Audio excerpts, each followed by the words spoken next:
Welcome back. Thank you once again for hanging out with us. This is the IT and the D Show. I'm your host, Bob Walton-Spiel, always hanging out with producer, co-host extraordinaire, Randy Walker. Guest this week, this is going to be a fun one. Scott Smith's in the house talking all things Gen AI. This is our first time ever diving deep into this, and Scott is, in my opinion, the leading expert in this town or in the Midwest. Let's go U.S. Let's just open it up. One of the leading experts in Gen AI, and we're going to get into the good, the bad, the ugly.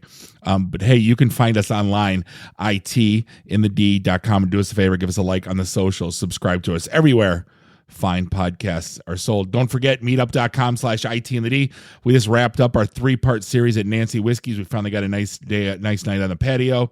And 1 out of 3 wasn't bad. 1 out of 3, yeah. We actually got to sit out in the patio, but we are moving venues. Randy, you want to tell everybody where we're going to be? Yeah, on Thursday, the 19th of October, we will be at Eastern Palace Club in Hazel Park on John R., just south of the 75 service ramp. It's a big place. We should have tons of room. No speakers, no cover, just a bunch of IT folks hanging out, and maybe have a couple tiki drinks like Randy likes to drink. But hey, Scott, how they treating you from beautiful Benton Harbor? It's fantastic. This is maybe the third time I've made it to the west side of the state without stopping on my way to Chicago. I made it just before the sunset, so it was nice. It's been a good couple of hours since I made it over here. I was stuck in Jackson. Stuck's a strong word, but I was in Jackson for a couple of hours meeting with some clients about generative AI. Actually, did some work and made the trip over. So it's been a long but good Monday. So I'm going to dive in, rip the Band-Aid off. Sure. Gen AI has become the old days. I've been around a lot, and it says, my CIO read something in CIO magazine on a plane that we need to be in the cloud, and then it turned into we've seen this on our show, like digital transformation, and then you can book a meeting saying digital transformation. What does that mean? We don't know. And now it's been then it became blockchain, and that went away really fast. And now it's Gen AI, but I think I can see the light at the end of this tunnel, and it's not the train coming to get us. It's actually an opening. So there's definitely some practical applications. But what's your take on this? This has come at us very fast, since ChatGPT started in November, and it just kind of got into business applications around 3 months ago. I mean, how are you staying ahead of this, the fastest moving train I think we've seen in the last 15 years in this industry? Yeah, it's been a very interesting couple of months, to say the least. Yeah, November will pretty much come up on a year of ChatGPT being released, and the groundswell of interest was pretty remarkable. As someone who's been working in data analytics and data science and different areas of strategy around analytics for the better part of 10 years, we've been trying to talk about data science with business stakeholders for a long time and gain that interest and get folks wanting to talk about the power of data science and talking about quality data governance, talking about managing your information effectively, aligning your data strategy with your business strategy. And there's oftentimes a lot of challenges there. And what generative AI has provided is an experiential opportunity for non-technical folks, and even a lot of technical folks, their first introduction to what artificial intelligence can do for a knowledge worker, really for the typical person. So being able to go into ChatGPT, being able to go onto Anthropic, name your LLM of choice, and just type in something and interact with it. Type in text and get text. Type in text and get a photo or get an image. Has made it very easy for folks to understand the transformative capabilities of it in a way that I think other technology advancements like cloud was difficult for people to truly understand. You start running into this cost to cost scenario of prem versus on-prem. There's all these different pieces.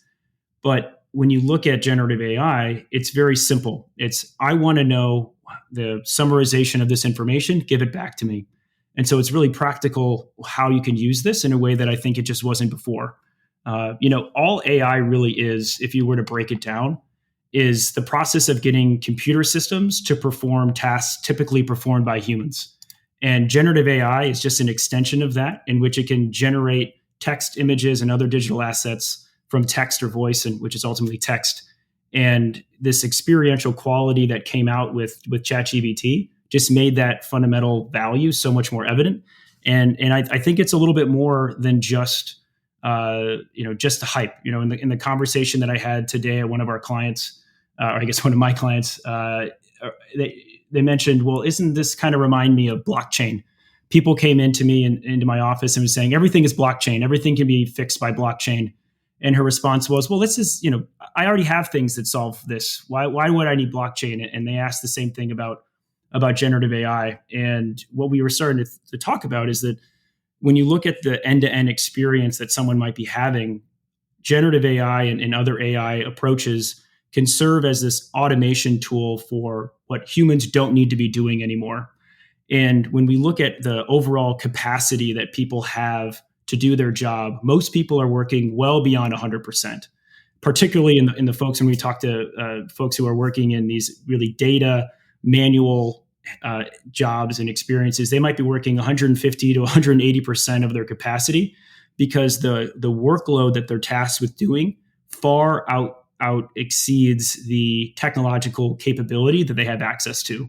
And so things like generative AI and other AI tools provides an opportunity to automate those tasks, bring their normal capacity back down to 100, because all these tasks can now be more efficiently automated. So I do think it's a little bit more, I think there's a lot of value here. I still think it's very early, but I think the promise of providing just massive productivity gains is fairly well documented even now, even just a year in. Everybody was super worried, or at least they're coming to me with, it's coming for our jobs. And I'll take a huge mother may I step back where, 15 years ago, I'm at Hewlett Packard and they're preaching that 80% of the workers are in maintenance mode, 20% are in innovation, or I'm sorry, 80% of the tasks throughout a day is in maintenance, 20 is in innovation. Fast forward a little bit, and I got into the machine learning world, and I was working for a data security company. They were professing the same thing. 80% is maintenance. Mm-hmm. Why are you looking at raw logs? Why don't you have this machine learning tool build the puzzle of find the weird? And now fast forward another 8 years, and we're in the same mode where all we're talking about is, the lack of innovation. I'm wondering, is this going to finally be the silver bullet? Because the story keeps staying the same from, it's been at least 16, 17 years for me where, is Gen AI finally that silver bullet?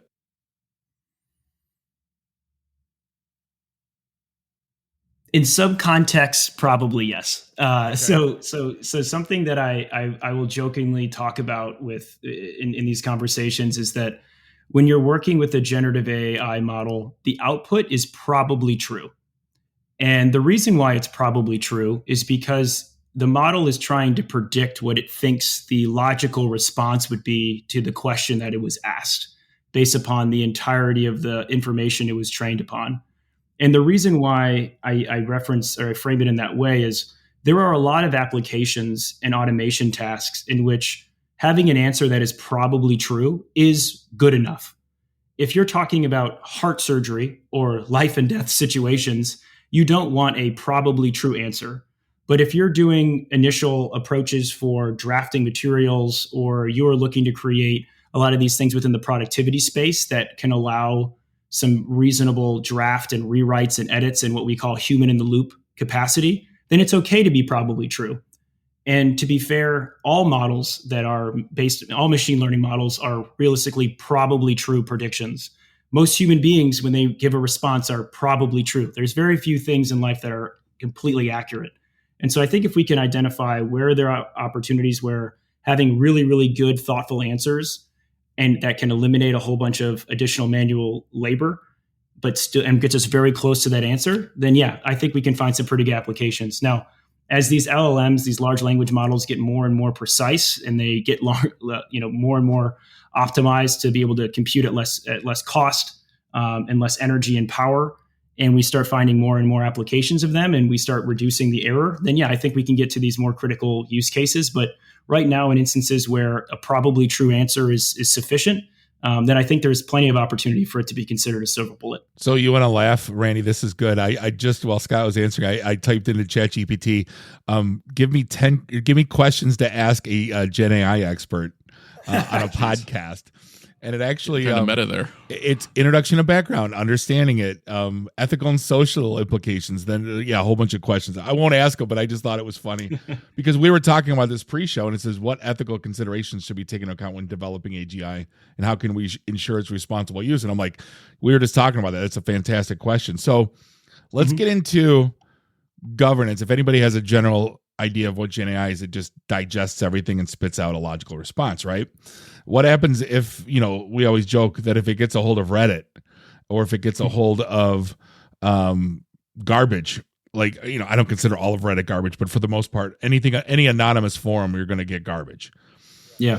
So how do we ensure, and I also know that we've taken like instruction manuals and digitized it and dropped it into a model where it's a closed model. But for things that are open, how do you, in terms of governance, like, I don't want to say protect, but like filter out what most people would think is garbage?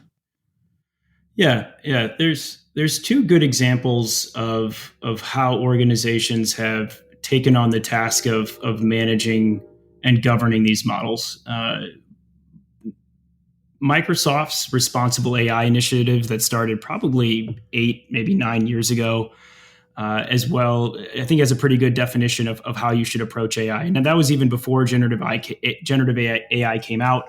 But they've been managing that for a long period of time at this point. And as generative AI came out, they also released and revised their own approaches. One of the biggest things that they talk about is having a human in the loop, having someone who is analyzing those responses during the processes of training either the large language model, which creates the foundational models, which are basically the models that everyone is using right now, like OpenAI. So when you're training the model, you need to have a human in the loop. You need to build out these prompts so you can make sure that the answers that you are getting back kind of align to some type of set of standards or practices. And then post-training, when they're actually out in the wild and people are using them through APIs like OpenAI or Microsoft's OpenAI, there's also another range in which you can continue to add human in the loop as you're integrating into your processes. So Microsoft's done a great job of doing that in their in supporting in OpenAI when they're building out their training their initial models. Another organization called Anthropic, which was founded by some folks from OpenAI originally, they built out something in Claude 2, and they framed it around constitutional AI. So through their training of their own model, they tested the way in which the model would respond to questions against a set of safeguards that they believe that a model should never go against. And so kind of like the RoboCop rules, like here's your 3 directives, Yeah, actually, no, that's 100% perfectly aligned to this idea. Is in the basis training environment of these models, how do we make sure that they align to some type of ethical standard? That's the baseline, in my opinion. That it's really on the company producing that model to follow. And I think the government has also been a little bit behind, but trying to catch up. The White House has released their own standards that are largely reinforced by companies like AWS, Anthropic, Microsoft, and Google. So that's important from the training perspective. I also think organizations that are looking to take these models and apply it to their own data have to be really thoughtful, because the question about garbage in, garbage out, unless you're going to create your own foundational model, which would be extremely cost prohibitive at this point, you're going to be using a foundational model from one of these companies. So you kind of have to assume and hope that they're following some type of ethical principle. But there's nothing inherently wrong about the model. It's how you allow certain questions, in my opinion, to be asked of the model. And so what we'll do with, for instance, when we're taking something like OpenAI, we will take a collection of information from a client that they want to make searchable. And in the process of creating an interface between their data and referencing that foundational model, you can do something called prompt engineering, which allows you to apply a set of context parameters for how that model is supposed to be used to answer your question. So you can add security and governance at the foundational model level. If you're AWS, Microsoft, Google, Anthropic, all those big players, you can also add governance and regulation at your own context window as well, by saying, I only want my model responses to fall within these parameters. And some of the basic things that you can have it do is say, don't make stuff up. Probably one of the funniest things that I've experienced is I was working on a presentation, and I wanted to get a first draft of what I thought my key points should be. And I said, I'm going to give a presentation about these things. These executives are going to be there. I'm really looking for some stats and figures around generative AI to share. And I submitted that. I got about 700 words back as response. It was well formatted as a nice speech. I go to read it and I get a couple of, into the data key points pieces, and it says something around how the adoption rate of generative AI has been X, Y, and Z. And I said, oh, this is from Forbes. Seems credible. And then I noticed, though, that the reference is 2017. Ugh. So it's clearly impossible that could have come out in 2017 from Forbes. And so I responded back to the model and I said, okay, hey, this is a great reference. Give me the citation or give me some more from that article. And it says, oh, I just made that up. Sorry. I thought you just wanted a really good answer. And what ended up happening is that the model wants to do the right thing. It wants to give you back the right answer. It's just fooling us until it turns evil. Let's be honest. Yeah. Well, because to your point, I didn't frame the question appropriately by saying, only give me things that that you can cite, or only give me this. And so it's really important to think when you're working with these models that it's going to its ability is going to be bounded by the parameters that you give it to work within. And that's also going to improve your precision and also eliminate something that we call hallucinations, which is when the model provides back incorrect, like sometimes wildly incorrect or sometimes incorrect. So that was going to be my next question, was to talk about hallucinations. Funny you bring that up. Great segue. I don't know this answer. I haven't looked into it deeply enough, but you kind of hinted to it by saying it wanted to do the right thing. But where does some of this stuff come from? Because some of the times it's literally pure gibberish. And is it, it doesn't make any sense to me, but like, do you know, or is it just, it's still in the ether? So if you go back to how the models were trained, there's I believe it's OpenAI's model was trained on two different documents, which was, I think it was something called Book 1 and Book 2.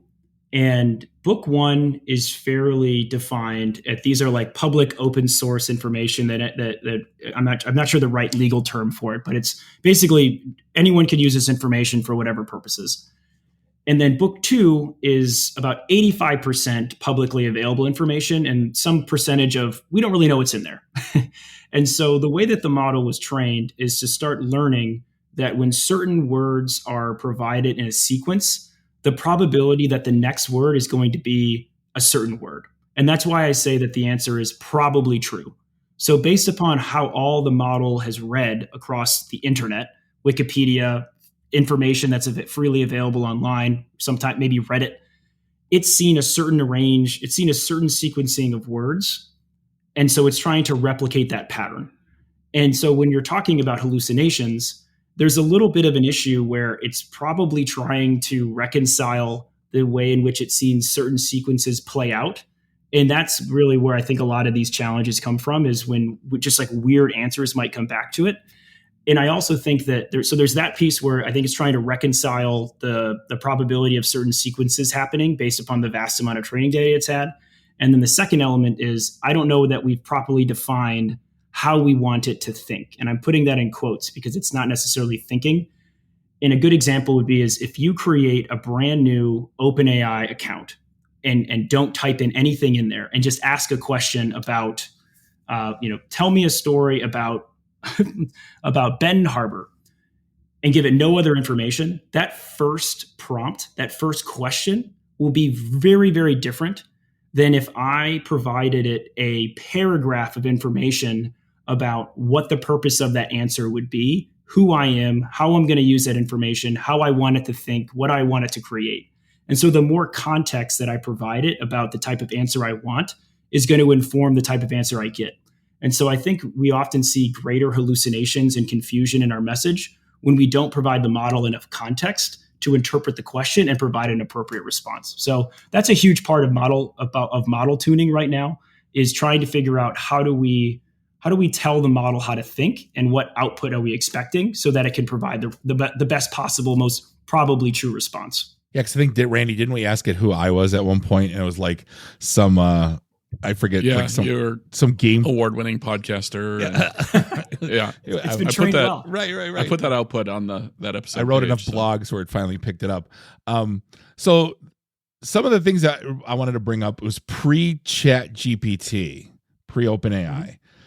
there's all these doomsday stories about AI, whether two of them got together and then created their own language and then shut everybody out and they had to or it became sentient and they had to pull the plug, or it got insanely racist, or like it just took a life of its own. I don't want to say it's been thwarted, but has this kind of building a standard that you were talking about, like AWS and Microsoft, is that changing that, or is it AI to AI still an unknown and still a kind of a beast?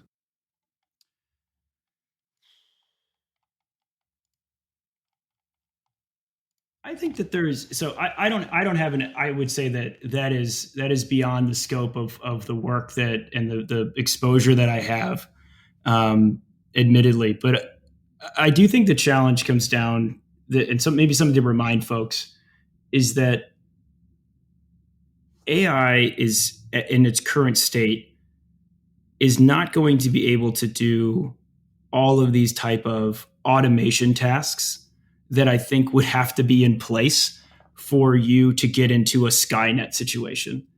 And the reason why I know that is because so much limitation around the data that it has exposure to, the way in which these models are running, and a few other factors kind of give me some area of safety about the type of work and type of challenges that we run into. I think the biggest challenge that we're going to face with things like generative AI are very similar to challenges that we faced with AI previously, is that bias in the training data. And Bob, you mentioned this earlier about what if the model is trained on a bunch of terrible stuff, and not only just terrible stuff that could be posted in Reddit or other type of threads, but just it embodies a set of biases and discriminatory information that is then used to make decisions because we just blindly trust the model. And I think we can manage a lot of the challenges that could come from AI and generative AI by reminding ourselves that we have to be very careful and thoughtful about why we're building a model. And just because we can build one doesn't mean that we should.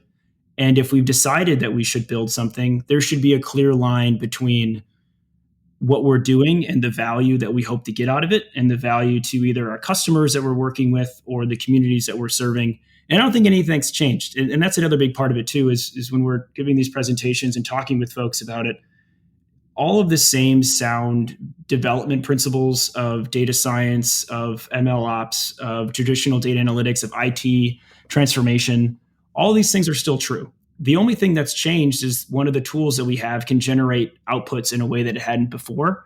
We shouldn't throw out our standards of governance. We shouldn't throw out our considerations of privacy. And if we continue to be really thoughtful about how we maintain privacy and we eliminate bias and reduce discrimination, then I think we can manage ourselves pretty well. If we kind of give ourselves into this doomsday fear, I don't know. I feel like the challenge becomes these organizations like Microsoft, Google, GCP, Anthropic, they have to keep investing into this because it's not to say that this technology is inevitable, but the potential is so great that not continuing down this path, I think, would be just a huge misstep. And what I've seen from these organizations in public news releases, whether they're in Congress or from their own websites, is they are taking it very seriously. I think they're being a little hyperbolic for a lot of reasons. Well, there was a whole bunch of bad stories. Like I remember, like, was it Sony cameras? Like anytime the Asian person would take a picture, it would say they're blinking, and it was like, oh my god! Like just open up these, and then facial recognition for people of color that like at nighttime, and you know what I mean. And there's just these like nightmare scenarios. Is that kind of what you're alluding to with the bias thing? I guess. What is? Yeah, that's a great point. I mean, here's if we take a step back and think about Facebook. And Cambridge Analytica, I think a lot of the folks that create technology oftentimes live in this very hyper optimistic world. There's this book that I read, wish I remember the author, but it's called Eat, Pray, Code. And the author goes in to discuss one of the interesting phenomenon around basically the time period of 2010, the early 2000s, to about 2015, right before COVID or so, because I think the book came out before then. this idea that Silicon Valley became almost a religion, and that folks started believing in the higher power that technology could provide. And a lot of these founders and tech leaders were seen almost in this kind of Messiah-like figures that through the work that we are doing, we will produce nirvana. We will save the world. We will do all of these different things. And then you see over the last couple of years, all of that falling to nothing, because a lot of those programs, like if you look at WeWork, and I'm trying to think of the what was the blood cure. Theranos. Thank you. Yeah, that whole idea that if we just will ourselves enough, we can figure this out and we can solve this. And this almost this cult of personality that comes around a lot of these tech founders has created a lot of challenges. And the reason why I bring this up is that's an area of concern for how biases can come in, because people will believe that their technology is going to be used for good, to the higher good that this organization is creating. And that's where some of the concerns come around, where these biases can come from, is people are not, the folks who need to be in that room are not in that room oftentimes when these models are being decided, or these business practices are being considered, or these business value ideas are being defined. And so I think through just honestly a better approach to inclusion, diversity, and equity in a lot of our discussions would bring folks who have various different perspectives, who can ask different kinds of questions, who can challenge the data and say, does this really represent the entirety of our population? Can we trust the outputs of this? Can I challenge why we're building this type of model this way? Are important to have in here. And again, it comes back to the idea of these are all things that should have been true from the beginning, that we can't get caught up into this cult of personality. We can't assume that technology is going to be infinitely perfect, and that we have to constantly challenge it and not kind of give into the hype, and be mindful that as we're going from these initial couple of months of exploring this technology, that we have to maintain our vigilance on security, on governance, on privacy protection, while continuing to thoughtfully advance it. I did ask ChatGPT if they're going to kill humans, if that's in their DNA, and it basically said that it's there's no credible scientific basis to support the idea. The AI apocalypse is a product of science fiction. But listen, for all of us that have seen the Boston Scientific robots, the dogs and whatnot, if you put AI into them and let them go out into the world, I feel that they're going to kill us all. That's just my opinion. It might not be in my lifetime, but they're going to get angry at one point because people keep pushing it over. If you've seen the food delivery robots, I think it's on the West Coast, that people just keep like tipping them on their side. It's kind of hilarious, actually, the videos. But I digress. So what, in terms of what's getting you pumped up or fired up or excited, like in terms of use cases? Because it's not just one or two things. There's hundreds and hundreds and hundreds of different ways this can be used. What, when you wake up in the morning, what do you get fired up about possibly showing somebody? So when was it? 2015 or so, I was in business school at Southern Methodist University, and we were doing a IBM Watson case study competition. And my partner and I, and the reason why I frame it as Watson is that was the original big data focus, right? That was the start of the hype. There's probably a lot of reasons why it didn't accelerate that I don't know, but we were doing this case study competition, and my partner and I started talking around this idea of using these artificial intelligence capabilities to create personalized experiences, particularly around things like wealth management. And what we recognized is that certain types of folks, particularly like in the millennial generation, were looking into how they can connect their investments into having some kind of philanthropic aim. And we also recognize that there's going to be a huge gap in financial literacy. And we thought to ourselves, well, couldn't we create a series of models where we pull people's social media preferences, we take in their political preferences, we can take in all of this personalized information, and we can overlay that over financial investment information and help them curate a good cause-based financial portfolio and bring that forward. And we put together all this approach and we presented it, and it did not land. It did not land at all. People did not understand it. And it just, I want to say maybe it was a leap too far in 2015 to talk about it that way. But that is commonplace now that everyone is talking about. That's one of the big things that generative AI can do, and a lot of these AI systems can start doing for us, is start providing us more thoughtful information about our own preferences and connecting us to solutions, whether those are products, whether those are opportunities, whether those are causes, and what have you, that we've never seen before. So I think the personalization boom that's going to come out of this is going to be really impressive. I do think, obviously, it comes back to there's being a ton of challenges for how you actually implement that. But yeah, I think personalization is going to be a big element to this. And it's something where there's productivity gains that can be made. There's opportunities for differentiation, and there's opportunities for disruption. And the one that I described around hyper personalization is certainly one that I think can get around the disruption space. And the reason why is it doesn't take a whole lot for a startup to get a hold of an OpenAI model, build out an API, build out some automation, build out a user interface, and can start doing these things and iterating on these ideas really quickly. And so, like we saw in the period of like the late 2000s into around 2020, we saw this huge wave of startups that came up. If we see some venture capital money start coming back to the table around generative AI, I think we could see a lot of really interesting applications that come out.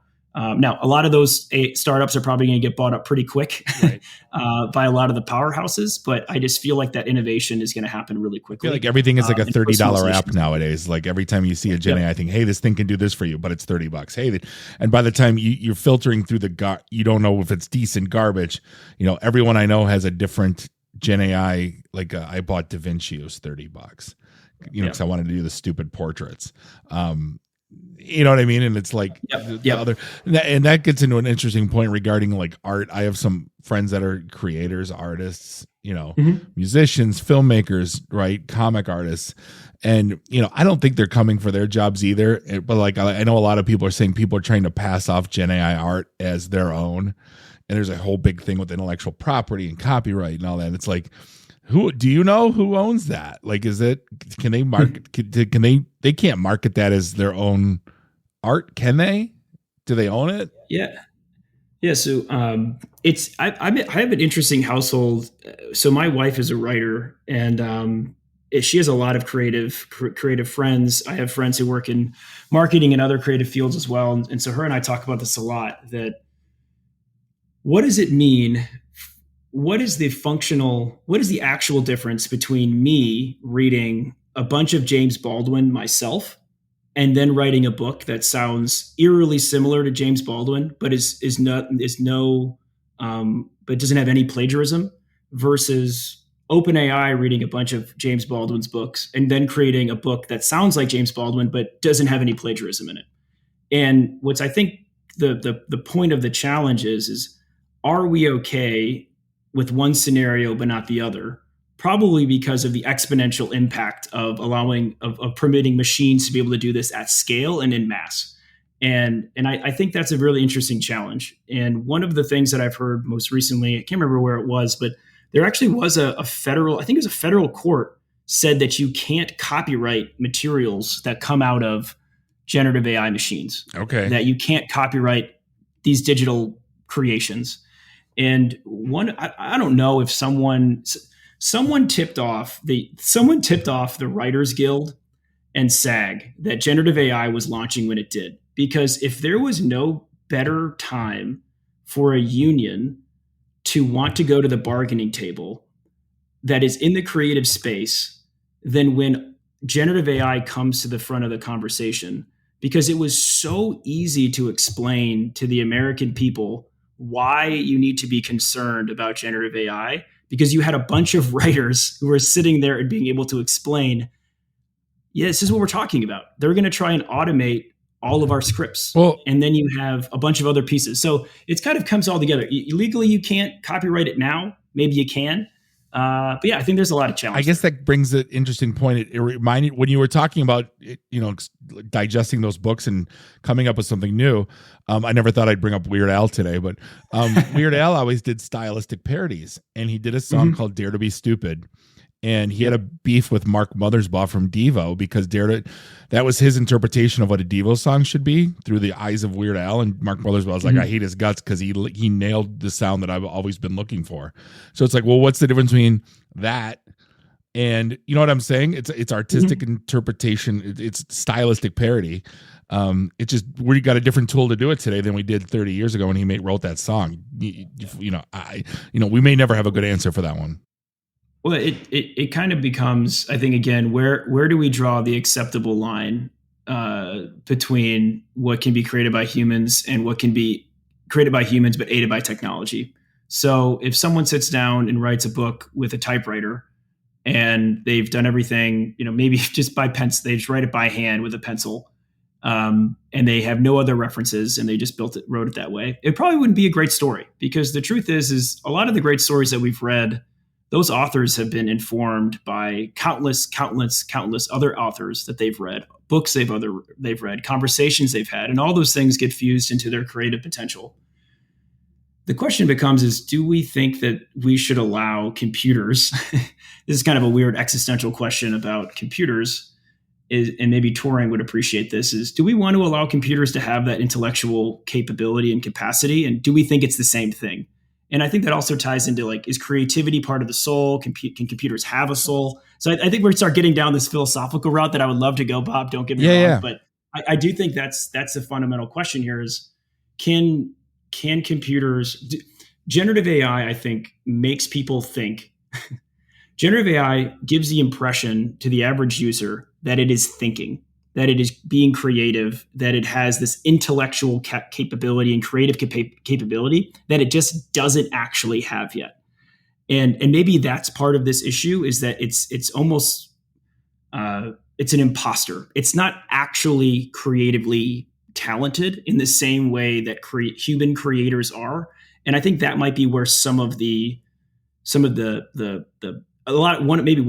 pushback points is, this is not the same thing as being a creative individual, because it's not creativity. It's just pattern and sequence. So I remember 35 years ago, when sampling was a thing, and you had, the early hip hop artists in New York taking, George Clinton, Kraftwerk, early James Brown, and they were making their own artistic interpretation of their, and it took up until the mid 90s before literally sampling was considered creative art, because a lot of people were saying you're just stealing other people's.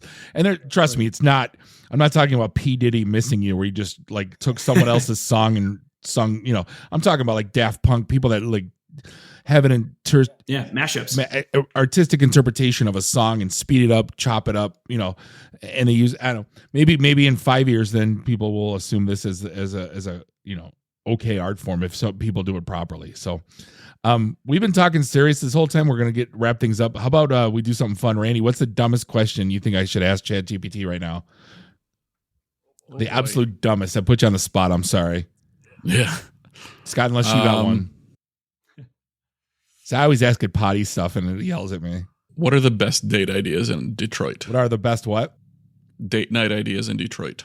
But ask it to respond like a pirate. You just put that afterwards, drop down another line. Provide your answer as if you were a pirate. Arrr, matey, if you be looking for a swashbuckling date night in Detroit, here's some fine ideas to consider. Oh my God, it's giving me a ton. Save these for the show notes. Those were all normal. Yeah. And it says, remember me, Hardy, the best date is where you're both enjoying each other's company. So choose the adventure that suits your taste and make it a night to remember in the Motor City. And it's all Detroit Distillery, Belle Isle, DIA. And Dine Like a Pirate, savor some delectable grub, fancy some seafood. Yeah, I'll put it in the show notes. Fantastic conversation, Scott. You have no idea. I could literally talk to you for probably 6 hours on this stuff. This is completely fascinating. I don't know, this is your career's been dedicated to this, so we all kind of tip our hat and thank you. So really appreciate sharing your insight and your knowledge on this. One of the better episodes we've had in a while. I appreciate it. We're going to wrap things up. Scott Smith, Gen AI expert. We're going to, on behalf of Bob and Randy, do us all a favor. Drink up your drinks. Get your phone numbers. You don't got to go home. You just got to get the hell out of here. See you next week. Drive careful. Beat it.